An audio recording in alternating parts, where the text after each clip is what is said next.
El ex vicepresidente de la República, Alberto Dajic, está libre de culpa en el caso de los gastos reservados. La decisión del juez se basa en que Dajic fue víctima del poder político de entonces y que se lo enjuició sin autorización del Congreso, como correspondía a su alta jerarquía.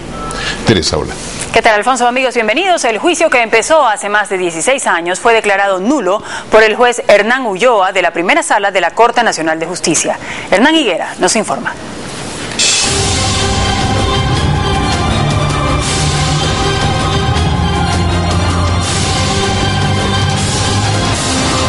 El juez de la Primera Sala, Hernán Ulloa, da por resuelto el caso Gastos Reservados, en el que el principal inculpado era el ex vicepresidente Alberto Dajic. Para este juez, Dajic fue víctima de persecución y siempre fue inocente. El juez dictó auto de nulidad argumentando que el Congreso Nacional de entonces jamás autorizó el inicio del juicio penal contra el ex vicepresidente, violentando así la Constitución. Había que existir una autorización previa y eso no existió bajo ninguna circunstancia, de tal manera que el juicio fue declarado nulo. Ulloa afirma que luego Carlos Solórzano Constantine, conociendo esa irregularidad procesal y sin competencia, siguió el juicio dictando la prisión preventiva contra el ex vicepresidente. Ahora habrá que evacuar algún pedido de aclaración, ampliación, algún recurso, pero de ahí pues ya no hay ninguna forma de que esa causa prospere. El juez Hernán Ulloa dice que contra Dajic se violaron reiteradamente las disposiciones legales y constitucionales y hasta tratados de derechos humanos. Por eso en la Providencia el juez Hernán Ulloa dispone que los daños y perjuicios causados a Dajic deben ser asumidos por los tres expresidentes de la Corte, Macías, Solórzano y Velasco, por el fiscal Fernando Casares y dos exmagistrados, Eduardo Brito y Víctor Almeida. Conocida la resolución, el ex vicepresidente emocionado reaccionó. La hemos tomado con mucha serenidad, con mucha emoción, mucha alegría. Sentimos que es un acto de justicia. ¿No hubo presiones en este caso, que es un poco lo que se ha venido cuestionando y se ha venido diciendo? Bajo ninguna circunstancia. Yo como juez jamás me he dejado presionar de ninguno de los sujetos procesales. Puedo decir con toda seguridad que los jueces han actuado con total y absoluta independencia. El juez, en cambio, afirma que es cuestión de valentía. En una iglesia, Dajic agradeció el fallo de la justicia. Ahora piensa en su futuro. Hernán Higuera, Ecuavisa.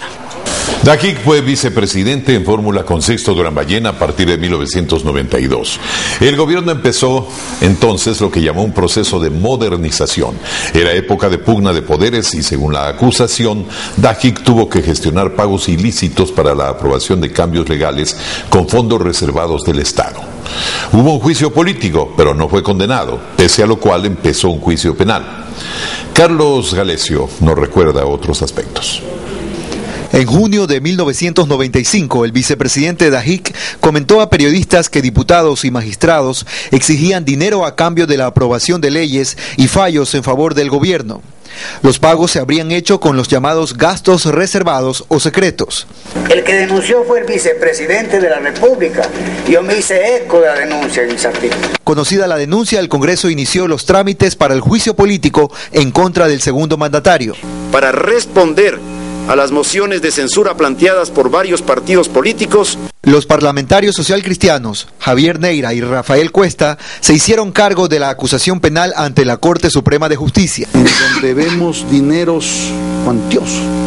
El presidente de la Suprema, Miguel Macías, decidió iniciar el enjuiciamiento penal en contra de Dajic y dictó orden de prisión en contra de dos de sus secretarios, Gladys Merchán y Juan Mario Crespo. Ellos supuestamente manejaron los fondos. Mientras el proceso judicial comenzaba, el Congreso inició el juicio político en contra del vicepresidente.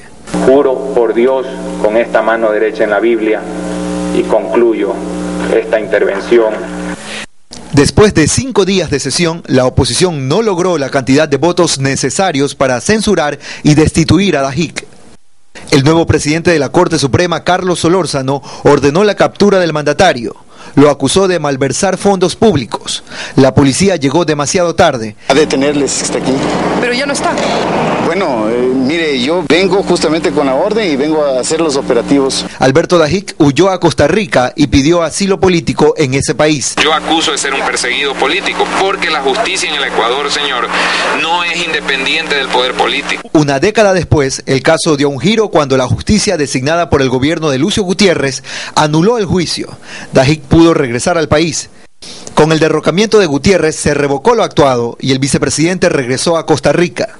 En agosto del 2010, durante su informe a la Nación, el presidente Rafael Correa hizo un anuncio sorprendente. Ex vicepresidente de la República, para quien solicito, de acuerdo al numeral 13 del artículo 120 de la Constitución de la República, la correspondiente amnistía. El 22 de diciembre pasado, la primera sala penal de la Corte Nacional de Justicia acoge el pedido que un mes antes había hecho Dajic, que le cambien la orden de prisión y se la sustituyan con la orden de presentarse cada 15 días ante las autoridades judiciales. Enseguida, al día siguiente, el ex vicepresidente retornaba de Costa Rica y puso fin a un largo exilio. Carlos Galesio, Ecuavisa.